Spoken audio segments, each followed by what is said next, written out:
Yeah, bring it on in, bring it back on up. We're in North Carolina. Listen, we went live earlier, but we got to go live again because we just saw something. We just did a show on how the media manipulated, in Lula's case, in Brazil to create this false narrative. And we, since we live in the business, we went and watched Bernie in the Poor People's Campaign, and he ripped it up. But you caught some fugaziness, didn't you, fam? Yes, I did. So I guess we can start by just posting the picture of what happened with MSNBC. So MSNBC just released this poll with Biden, Warren, Harris, Buttigieg, and Bernie Sanders is not there. Even Cory Booker's there, who nobody really has been crazy about. And they completely omitted Bernie Sanders. And we're having someone. Oh, okay. I just got word from my research team. Thank you, Todd. Thank you, Todd. Research team.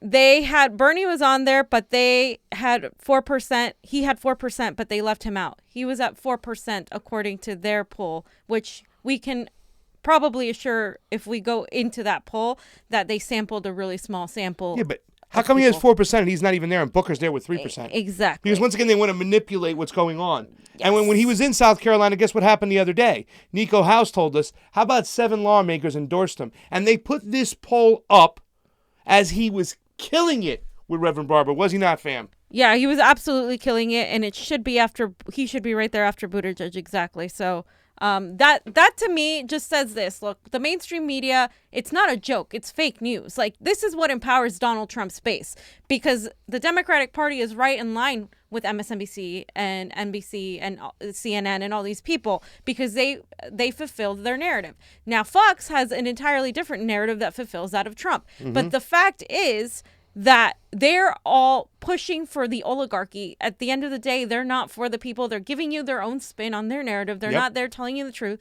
So it is the job of the independent media to constantly be looking at these things, looking at what they put out. Because before, they got away with it. But now, we're all here to point it out. And that's why, this is why we do what we do. It's so important because we have to catch these people in their lives so people can finally start to see, hey, this isn't just us babbling on and on about the mainstream media and the establishment. This is actually happening in real time. This is reality. This is what we're dealing with here. And a lot what we saw in this Poor People's Campaign has a lot to do with the way we look at each other, the way we deal with each other, the way we kind of unite together. And one of my favorite people, one of my heroes, Bishop Reverend Barber. I love the guy from North Carolina. He was one of the hosts of this event, and he got to ask Bernie the first question. Now, Bernie came out, he did his normal spiel. By the way, can you flash up that real quick, the 7 lawmakers in South Carolina? Because we want to show you we're not full of bullstein when we're saying some stuff. He got great endorsements in South Carolina that, Nico said, and he said, these were big endorsements. They're going to help put him over the top. So when MSNBC releases his Fugazi pool, right when Sanders is crushing it, and he was crushing it, let's just listen to Reverend Barber, what he says, whatnot, because this is something we have to have more conversations as we go along on the left, on the progressive side, on how we unite and how we move forward. Take a look. We have been talking a lot today and over this campaign, Senator Sanders, about just that. We got to do the rhetoric, but the rhetoric's got to lead to organizing, got to lead to mobilizing, it's got to lead to voter registration. You've done that as well. We take this message where we connect systemic racism, and by that we don't mean cultural racism, we're talking about policy racism, like voter suppression, mass incarceration, resegregation, high poverty schools, attack on immigrants, attack on our native people. And then we connect that to systemic poverty, and we point out that concentration-wise, there are more people of color in concentrated poverty, but in raw numbers, there are more white people, 40 million more. Then we connect that to ecological devastation. We connect that to militarism and the war economy that's undermining in so many ways our ability to strive. And then we connect it to this false moral narrative because it's made its way all up the way in the White House where these religious extremists basically say if you're against a woman's right to choose, against gay people, for guns, for taxes, and prayer in the school, that somehow that is a great moral a platform which is contrary to so much. I say all that to say, we talk like that when we go to Eastern Kentucky. Same message. We talk like that when we go to Mitchell County, North Carolina, that's 99% white and 89% Republican. And people said we couldn't organize up there, and we proved them wrong. But we took just what I said, the same message, the truth about racism and the intersectional, and we say to people in counties like that, you want living wages? Yes. You want health care? Yes. You want more money for education, protect teachers? Yes. So now, did you know that the people in your state and your Congress that are voting against these things primarily get their power because of racialized voter suppression and gerrymandering in the South? And that's how they get power. The question I have for you, and we've asked all the candidates this, is how will your candidacy, your presidency, and the way you present issues go south in communities that have been deliberately divided? Because if they ever figure out that if you white and can't pay your light bill, and you black and can't pay your light bill, we all black in the dark. So how will your campaign go to those places and fuse and help to build those coalitions, not by going around race and poverty, but by going through it and being honest? Stop that real quick. Wow. I mean, let's, and for those of you who join us for the second time today on the MCSC network, we thank you so much. We hope that some of you can go over to the CONVO Couch YouTube and help us up. We like to get our numbers there. We know you enjoy watching us here, and those of you on our Facebook watching us for the second time, super fans like Rocky Bellinger, we love you too as well. So go do that. But what Reverend Barber is saying here, now Reverend Barber has always been a hero of mine because what he talked about right there about going into these areas that are primarily white and being able to go in there and organize, okay? And his last statement, what he said, fam, about you can be white, you can be black, but we're all black in the dark, meaning we have all this together, and we have to understand that they're suppressing the black vote to turn around and screw white people together. So, fam, do you have anything to add on that? Because I think this is like a question. We haven't gone in this area so far in this campaign. Bernie hasn't had the chance to talk about this the way he's going to be able to talk about this right now. This is a big moment, and this is the reason why we love Bernie Sanders, because he understands about creating a coalition between all people of all races and colors. And he's precisely saying that he's going to be criticized, and he's going to be criticized wrongfully so, because he's not saying that, he's not glossing over the struggles of people of color. He's actually continuously mentioning that, as is Reverend Barber. But he is also recognizing that we are all suffering under this economic system that uses the tools, both of them, the economic oppression and the racial oppression, as arms and tools of this whole capitalist oligarchy. And that's precisely what they're pointing out. And that is the way. And I think Poor People's Campaign is one of the most powerful organizations out there that I wholly love and support, because they don't just focus on superficial tokenizing and virtue signaling type of organizing. They focus on economic justice. And when you tie social justice to economic justice, that is when you achieve change. And that's what Martin Luther King was doing right before he was killed. And that's why it's so dangerous, because other people like to organize where you're fighting about your color and all. That's all that matters. But that is not all that matters. We are not ignoring the struggles of people of color. We are not ignoring the struggles of the black vote. Bernie specifically said that. But we are also recognizing that the economic part hurts everybody. Everybody. It's all of us versus the 1%. And that has been Bernie's message entirely throughout his entire campaign, and even before that. Hey fam, who started the Poor People's Campaign? Do you want to answer that? No, you have to, because I'm, Martin Luther King Jr., fam. Woman of color, baby. Thank you. Yeah. Now listen how Bernie slays this, y'all.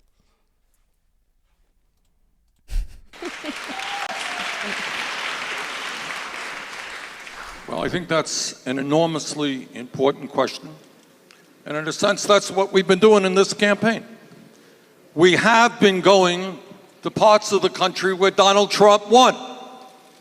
And we say to those white workers, you think African Americans and immigrants are your enemies?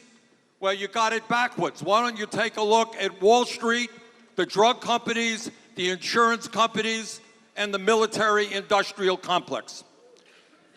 What demagogues always do is try to divide people up so that their anger and their frustration comes out on minorities, people who have no political power.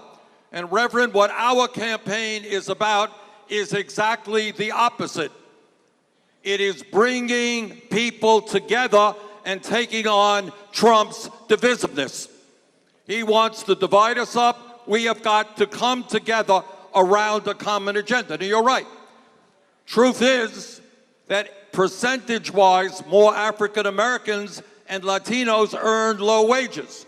But numerically speaking, more whites earn low wages. More whites don't have health insurance. More whites can't afford to send their kids to college. So our job is to take on Trump's divisiveness and his racism and his xenophobia and his religious bigotry and bring people together around an agenda that works for all people. And that means that we should not be the only major country on earth that does not guarantee health care to all people. It means that we should not pay the highest prices in the world for prescription drugs or have more people in jail than any other country on earth. So to answer your question, the way we win and what this campaign is about is waging a political revolution which understands that not only do we have to win this election, but that's not enough. To transform this country, millions of people, black and white and Latino, Native American and Asian American, have got to come together to tell the people who have the power now that that power structure will no longer continue. Thank you so much, Senator. And one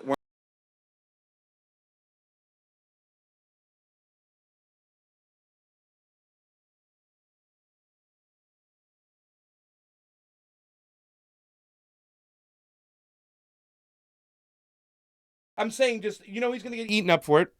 It's Bernie Sanders. For those things, what he said right there when he was saying more whites, they're going to be sound bites taken apart. But he says it in a way that's just so bringing it together, saying despite your advantage, despite your privilege, you're still getting screwed economically in the long run anyways. So we have to come together.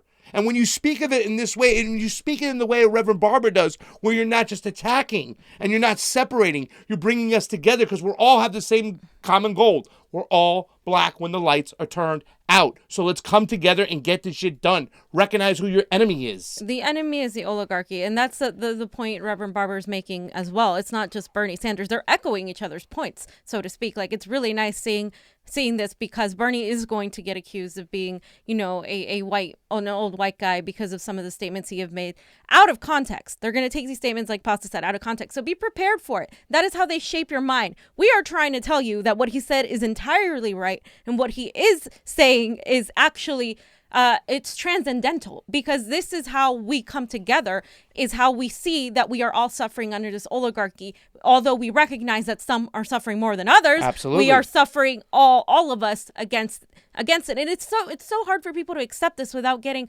triggered or without, talking about things that get us more divided. And we need to stop that. That is going to hand Donald Trump the election. That kind of attitude where we're pointing fingers as to see who's the more woke one in regards to talking about race completely loses the point, because we're so busy calling each other out on the verbiage of it that we're not listening to the core of the message, which is this.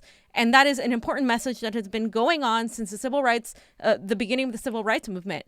And this is where we must go in order to defeat Donald Trump, because you're not going to get the votes in the general with a message that's only talking about everybody being a racist Trump supporter. You have to go into those areas. Hillary Clinton did not do that, and she lost in states where Bernie Sanders won. Yeah. And that's something we can't deny. We all have to get together and fight for the pink dolphins, because if the pink dolphins die, then we die. And that's the most important thing. We're not just in a fight. Thank you. We're in a fight for a struggle for us as a species, as human, on our planet. Because the more we stay divided, the more the oligarchs get more and more powerful. The more they go into the rainforest and chop down trees and drill for oil, all for a profit, while fighting each other. Let's come together, like Reverend Barber says, and let's defeat the common enemy. Absolutely. But we have to understand who the common enemy is. And a lot of times it's not your neighbor. And your neighbor might be misled, but we have to learn how to talk to our neighbor, so therefore we get it straight. We don't attack our neighbor, because we're all suffering the same. Exactly. Sorry, fam. No. And who doesn't do a good job at this? Kamala Harris we're gonna see how terrible she does it. This Oh my round. God. It's just that, fam, when you get a person who's never been an activist, who's never gotten the streets, who's never marched with people, and if she's done, she's only done it for a photo op. When she walks out, she avoids questions from independent journalists. She just got blinkers on. She did it at Lawrence Steiner's, when Lawrence Steiner went out there and protested her. She walked by people, journalists, like they weren't there. She did it at the convention. She's all platitudes. So when she says stuff, it's just hollow as can be. Do we have a little, we want to get to little Kamala real quick, or? You want, Well, a little bit more Bernie. before we get to Johnny's Kamala. feeling more cowbell and more burn. Yeah, Let's we need do to it. get this point across here. One follow-up to that question, because we've tried to work hard in this campaign, and we've seen you and others do it, to say, yes, Trump is the problem, extremist Republicans, but for the last 40, 50 years, we've seen Democrats not even say the word poverty. We've seen Democrats have elections and have primary campaigns and only talk about race when it's cultural, not talk about things like voter suppression and then connect that to the poverty. And so the question we ask every candidate is, in 2016, there were 26 presidential debates primary in the general election. 30 million people in poverty, 43.5% of the country, not one debate was named as a debate to address poverty. We had less voting rights today than we had 50 years ago because of what happened with Shelby. Not one debate was dedicated to systemic racism, starting with voter suppression. We've asked every candidate, will your candidacy push for, and how will you do it, to say to all of the corporate media, we need some debates, at least one, and this is not a black debate, it's an American debate, where we address in that debate systemic racism, policy racism, poverty, ecological devastation, militarism as a whole, so that America can see these intersectional injustices and how they are hurting all of us. Will your campaign push for that? Because we need not a forum just in here, but a full televised debate on those issues. Hold on for a second.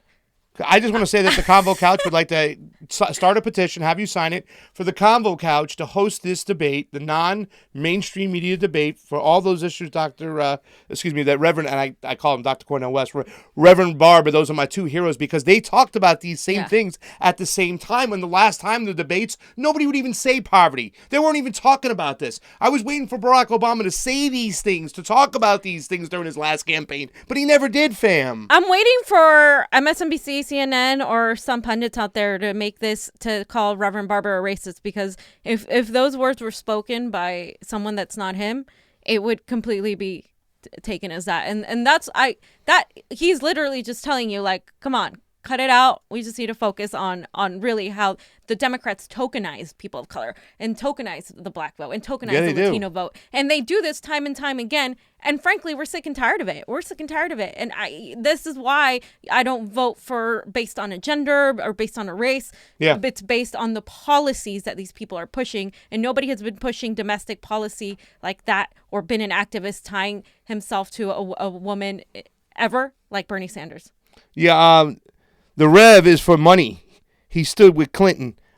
I don't know about that, Diana Ibanez, maybe after the primaries and whatnot. And I don't know about that. Dr. Reverend Barber is awesome. The whole point is his message is on and let me tell you something about this message, too, as well. He's also saying vote blue no matter who doesn't mean shit. He talked about the Democrats, they had power for a long time, and they couldn't even say poverty. So unless Democrats are talking about the issues, unless they're getting in the streets and marching with the people, unless they're being an activist themselves, and unless they have a good history of not just hiding like somebody like Elizabeth Warren did, when it came to Standing Rock, but wants to go and take a test, then you can't trust them, then you don't vote blue. It's got to be about policy and the people. Could we listen to what Bernie Sanders says, my man?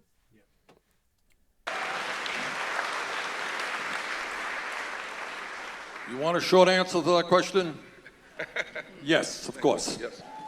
All right, and the answer is, many people are giving up on politics. A lot of poor people are giving up on politics. Why do they give up on politics? because they never hear the issues, whether it's systemic racism, whether it's voter suppression, whether it is working for $9 an hour, whether it's not having health care, not having child care. They don't hear those issues being discussed. And I think your point is that we have to bring those issues that make sense, that are the issues, the life and death issues that people face. Let me just mention something. I don't know if anybody here knows this. The disparity in life expectancy in this country between rich and poor is 15 years. If you are wealthy in a community here in Washington, D.C., the likelihood is, on average, you're going to live 15 years longer than if you were living in a low-income community, and that is, by and large, a racial issue as well. How, as a nation, can we tolerate wealthy people living 15 years longer than poor people? Those are the issues that have got to be discussed from a racial perspective, from a moral perspective, and from an economic perspective. Boom. All right, let's Mike. throw to the audience. We have Reverend Nancy. Look who you see over there. Ooh, that's Joyanne Reed. Yeah. I'm sorry. She was actually relatively tame. She was pretty cool. And I guess you got to give some props to MSNBC, but, I'm not giving them props. They just did this because they knew they'd get great writings from it today and a lot of followers. We want to thank all you people who did come over to the CONVO couch. We have to wrap this up shortly, unfortunately. I have to go work today, fam. But do you want to say anything about that last bit from Bernie Sanders? Because he just keeps hitting it on the nose, everything he says. Constantly, he's just repeating the same message. Like, we just have to focus on policy. For instance, all races suffer when we don't have Medicare for all. We need Medicare for all. So why am I, as a Latina, or why is someone else as a black man going to vote for Kamala Harris, who is going to flip-flop on that, who isn't really going to stick to it? Why am I going to vote for a woman as a woman just because they're a woman if they're not offering me Medicare for all? They don't care about my body as much as they say they do. We have to continue looking at actions over their words. Yeah. Kamala Harris, I think we can just show a really quick clip if we have it. Yeah. She just really sunk. She didn't, there's Well, first of all, people left too. Yeah, she's just not genuine at all. She's so full of shit. I don't know why this woman is She's even smart. running, She's a great speaker, but she's not genuine. What is that enough? How far can you hide? So Johnny? On the Facebook, on the live stream, people were just straight roasting Kamala. Everyone was like talking about her. Even Lauren Steiner got in there, was putting out facts, and Bob TV was on there too. We were talking. Yeah. I love Bob TV too, man. That's awesome. If you have a chance, Bob TV. I saw that, Johnny, it went from like 260 following Bernie Sanders down to like 120 on the live stream when Kamala Harris went on. Exactly. Yeah, it was like 260 people watching Bernie, and then as soon as Kamala came on. But somehow she's more popular with people. In the South. In the South. Yeah. Nah. Not buying it. Not buying it, fam. Do you want to get to the Elizabeth Warren stuff real quick, or? Yeah. Well, did you just play this really quick, the Kamala Harris thing, just so we can? Let me see if you have it. If you don't, then we can just skip it. But she did pretty terrible. The lie that we. Well, basically, let me just summarize it. She talked about how she is a law enforcement, has been for the demilitarization of the police. But she literally is a cop. Like, she's worked with the law enforcement to actually punish people more for crimes. Look it up. As a prosecutor, look it up. And I just posted it on my Facebook. Yeah. Literally her entire record on crime, which is atrocious, especially against people of color. I just think we got some great stuff, that you can go back and you can watch our Tulsi Gabbard and Modi video. Still holds today to the people who are still trying to continue that narrative. Yeah. You can go back to the Kamala Harris show about how we explained that she was a cop and everything she did. It's a long laundry list. But for you, all you have to do is go to theconvocouch.com and search for the Kamala video and Convo Couch YouTube's. My bad, not the Convo Couch. Fam, let me just wrap this up with two pictures. One, I got the Elizabeth Warren one. Is this one? Okay, so Elizabeth Warren does not have a section on healthcare in her website. If you go to the website, you can literally look, and it says middle class, rebuilding the middle class, strengthen our democracy, equal justice under the law, a foreign policy for all. But it doesn't say anything about healthcare. And I wonder why. That's not there. gee, maybe because she's backtracking and trying to figure out which is it, because she's been going back and forth on Medicare for all, and she hasn't, it's not up there. It's not up there. Maybe she's rebuilding it. I don't know. But what I'm looking at is how she's being propped up by the media now all of a sudden, and how she actually on air backtracked from Medicare for all. What a coincidence. And so now her website is actually following that.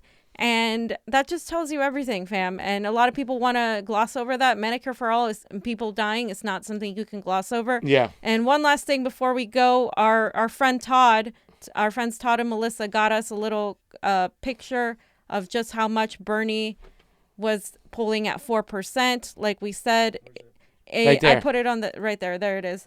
And also he wasn't not only polling at 4%, and they skipped him. The poll was heavier on over people earning $50,000 or more than the previous primary exit polls.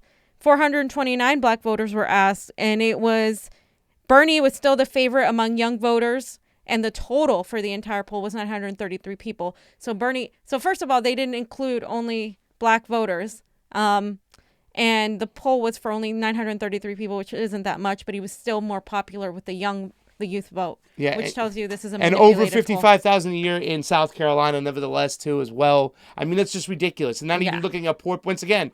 And they put this up. Well, they're at the Poor People's Campaign. He's slaying it. And at the same time, on MSNBC, they're showing this fucking Fugazi poll that is leaned to people making $55,000 a year or more. Hey, I don't even make $55,000 a year, and I live in fucking California. So you could just see how they're tainting these polls. Once again, the press is in on it. Don't watch the mainstream media. And somebody said, hey, you guys watch mainstream media. Thank God, because you can do it for me, because I can't stand it. We can't stand it either. We just peeked at this because we were watching it from Facebook. And it's good to watch it sometimes for us to do like the research movie. And like to counteract what they're saying, not on purpose, but because it's a lie. Yeah. So thank you guys for watching. I'm Pasta Jardula. I'm Fiorella. Convo out. For Johnny Opossum, Thank Convo you, Johnny. out. Johnny.